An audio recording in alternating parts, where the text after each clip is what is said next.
Student, पिछला video में आप लोग प्रोकैरियोटिक सेल के बारे में पढ़े थे और आज हम लोग डिस्कस करेंगे यूकैरियोटिक सेल।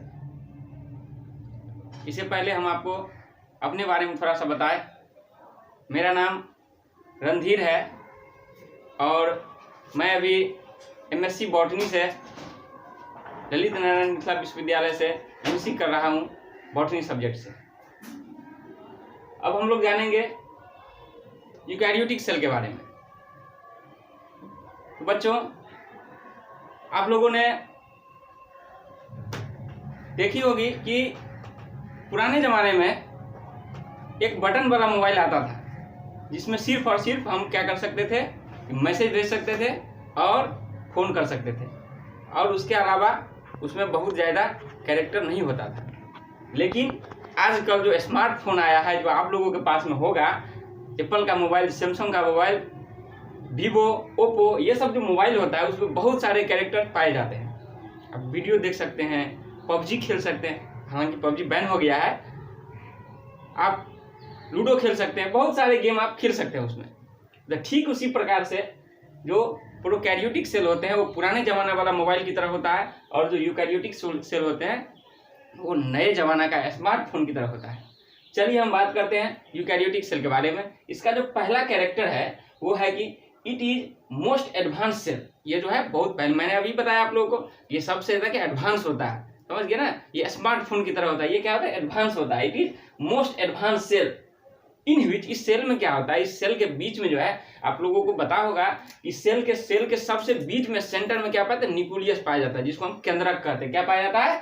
न्यूक्लियस पाया जाता है। ये न्यूक्लियस, सेल के बीच में क्या पाया जाता है? न्यूक्लियस पाया जाता है। तो यूकैरियोटिक सेल के सेंटर में जो है क्या पाया जाता है? न्यूक्लियस पाया जाता है, ठीक है। और वो न्यूक्लियस जो है एक मेम्ब्रेन से घिरा रहता है, एक डबल मेम्ब्रेन से घिरा रहता है, जिसको कहते हैं हम लोग न्यूक्लियर मेम्ब्रेन। क्या कहते हैं इसको?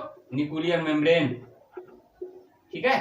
चलिए, तो यूकैरियोटिक सेल के सेंटर में क्या पाया जाता है? न्यूक्लियस पाया जाता है और ये न्यूक्लियस जो है डबल मेम्ब्रेन से घिरा रहता है, उसको हम लोग क्या कहते हैं? न्यूक्लियर मेम्ब्रेन, ठीक है। चलिए, अब जो है सेल जो है, ये यूकैरियोटिक जो सेल है, ये यूकैरियोटिक सेल प्लांट के केस में, जब पादप कोशिकाएं जो होती है, प्लांट सेल जो होती है, उसके सबसे बाहर क्या पाया जाता है? सेल वॉल पाया जाता है। क्या पाया जाता है? सेल वॉल, सेल वॉल, ठीक है। चलिए, प्लांट के केस में सबसे बाहर क्या पाया जाएगा? सेल वॉल पाया जाएगा, ठीक है। और एनिमल के केस में, इसमें ऊपर में लिख देते हैं स्टार लगा करके, प्लांट, ठीक है। प्लांट के केस में सेल वॉल पाया जाएगा और एनिमल के केस में क्या पाया जाएगा? सबसे बाहर क्या पाया जाएगा? Plasma membrane, PM. Narendra Modi मत समझ लीजिएगा आप लोग, ये क्या है? प्लाज्मा मेम्ब्रेन है, ठीक है। ये क्या है?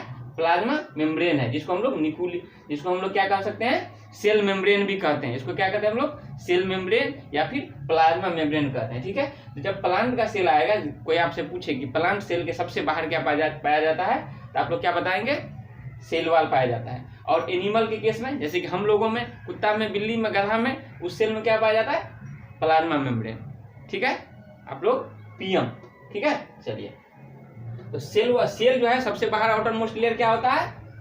सेल वॉल होता है। लेकिन किस केस में? प्लांट के केस में और एनिमल के केस में प्लाज्मा मेम्ब्रेन होता है, ठीक है। आगे बात करते हैं हम लोग प्लाज्मा मेम्ब्रेन के प्लाज्मा मेम्ब्रेन और न्यूक्लियस के बीच में एक एकदम से तरल पदार्थ, लिक्विड पदार्थ जो है, जेली पदार्थ, थोड़ा सा चिपचिपा गाढ़ा पदार्थ रहता है, उसको हम लोग कहते हैं साइटोप्लाज्म। क्या कहते हैं हम लोग इसको? साइटोप्लाज्म कहते हैं। साइटोप्लाज्म, यहाँ साइटोप्लाज्म क्या कहते हैं? इसको साइटोप्लाज्म कहते हैं, ठीक है। साइटोप्लाज्म कहाँ पाया जाता है? ये जो आउटर मोस्ट लेयर है, सेल वॉल हो या फिर प्लाज्मा मेम्ब्रेन हो, उसके और न्यूक्लियस के बीच में पाया जाता है, ठीक है। आप लोग कंफ्यूज मत कीजिए, न्यूक्लियस और सेल वॉल या फिर प्लाज्मा मेम्ब्रेन के बीच में जो है क्या पाया जाता है? साइटोप्लाज्म पाया जाता है, ठीक है। और उस साइटोप्लाज्म में बहुत सारी रिएक्शंस होते हैं, अभिक्रियाएं होती है, ठीक है। और उस साइटोप्लाज्म में और क्या पाया जाता है? और पाया जाता है ऑर्गेनेल्स, सेल ऑर्गेनेल्स, समझ गए ना। जैसे कि हमारा ऑर्गेन क्या है? हाथ है, पैर है, दिमाग है कि नहीं, आंख है, कान है, इस तरह से ये सब हमारा ऑर्गेन है। ठीक उसी प्रकार से सेल का भी क्या होता है? ऑर्गेन होता है, समझ गए ना। अंग होते हैं सेल का भी, जैसा कि माइटोकॉन्ड्रिया, ठीक है। उसके बाद क्या?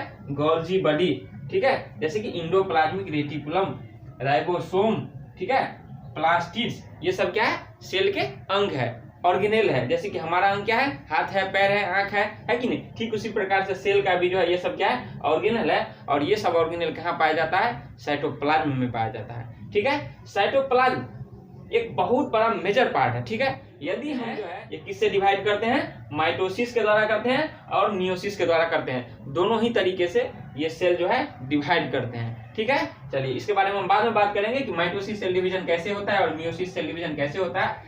मैं इसके बारे में बाद में वीडियो लेकर के आऊंगा। फिलहाल अभी आप लोग इतना जानिए। और यूकैरियोटिक सेल में जो है डबल स्टैंडर्ड डीएनए जो है डबल स्टैंडर्ड पाया जाता है, और उसमें क्या होता है, हिस्टोन प्रोटीन भी उस डीएनए के साथ पाया जाता है। समझ गए, इसमें जो डीएनए जो तो वैसे डीएनए डबल स्टैंडर्ड ही होता है, इस तरह का स्ट्रक्चर होता है, डीएनए डबल स्टैंडर्ड ही डीएनए होता है। ठीक है, लेकिन कभी कभी एक्सेप्शंस के केस में सिंगल स्टैंडर्ड डीएनए भी पाया जाता है। और लेकिन स्पेशली यूकैरियोटिक सेल में कैसा डीएनए पाया जाता है, डबल स्टैंडर्ड। ठीक है, चलिए और लास्ट पॉइंट हम लोग बात करते हैं। यूकैरियोटिक सेल में जो है राइबोसोम जो होते हैं, राइबोसोम जैसे कि मैंने अभी बताया आप लोगों को, सेल ऑर्गेनेल है। राइबोसोम क्या है, एक प्रकार का सेल ऑर्गेनेल है। तो स्पेशली राइबोसोम के बारे में यदि बात करें तो यूकैरियोटिक सेल में जो राइबोसोम होते हैं वो कैसा होता है, 80S राइबोसोम। देखिए दो तरह का राइबोसोम होता है, एक होता है 70S और एक होता है 80S। 70S किस में पाया जाता है, प्रोकैरियोट में। ठीक है, और 80S किस में पाया जाता है, यूकैरियोट में। समझ गए ना, प्रो मतलब ब्रो, समझ गए ना आप लोग का जो ब्रो होगा, हे ब्रो व्हाट्सएप, तो ये वाला प्रो, समझ गए। और 80S में जो क्या होता है, ये यूकैरियोटिक सेल में पाया जाता है। 80S राइबोसोम का जो है दो प्रकार का सब यूनिट होता है। एक होता है, इसको हम लोग जो है बांटते हैं, इसको मिटा देते हैं थोड़ा सा, चलिए कोई बात नहीं, इसको हम लोग बांट दे तो इसमें जो है क्या होता है, 80S राइबोसोम में जो है दो प्रकार का सब यूनिट होता है। ठीक है, पहला सब यूनिट 60S और दूसरा सब यूनिट 40S। समझ गए, चलिए तो ये था यूकैरियोटिक सेल के बारे में।